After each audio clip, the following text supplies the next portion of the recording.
Welcome to the Life Lab.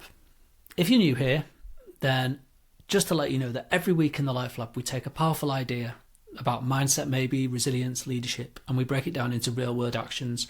We share stories and we get honest about what's hard, and most importantly we experiment together, because this isn't just about learning, this is about doing, reflecting and growing as individuals and as a community. And today is the first in a 5-part series about mindset. And the first thing we're going to explore is this idea that anything is possible. It's not about pretending everything's easy. It's about discovering what you're truly capable of when you lean into a challenge. In my line of work, I'm always finding myself doing things that I've never done before. Some of them are really scary. So earlier this year, I wrote a book and it was published. Did I think I could do that? Honestly, I wasn't sure. I certainly doubted myself. And the voice in my head often said, "Who are you to write a book?" But I kept going, chipped away, page by page, and eventually I held the finished book in my hands. And if you're watching on YouTube, you can see it behind me. I proved it to myself. I built the anything is possible muscle, and now I even call myself an author. And resilience is built by doing hard things on purpose. It's not about being fearless, it's about being willing to feel uncomfortable and keep going anyway.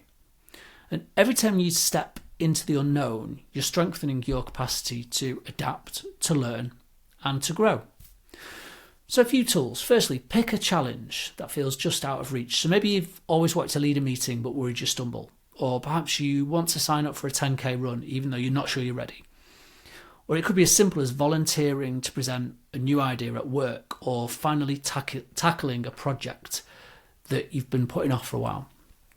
Second, you can tell someone you trust what you're aiming for. So drop a message to a friend or a colleague. Tell them you're going to put yourself forward for that promotion, or tell your partner, I've decided to start learning Spanish. Hold me to it. Sharing your goal makes it real, gives you a gentle nudge of accountability. And when it gets tough, remind yourself, this is how I grow. So when you're halfway through that run and want to quit, or you're staring at a blank slide deck for your presentation, pause and say out loud or in your head, this discomfort means I'm stretching. This is how I grow. And sometimes I even write it on a post-it and put it on my laptop. So here's your experiment for the week. Choose one thing that feels a little bit daunting. Maybe a conversation you've been avoiding, a new skill you've been wanting to try to develop, or a physical challenge you're wanting to have a go at. Commit to it, tell someone, and take the first step. And notice how you feel before, during, and after. Write down what you learn, because that is the mindset of growth, and that's the mindset of success and happiness. See you next time.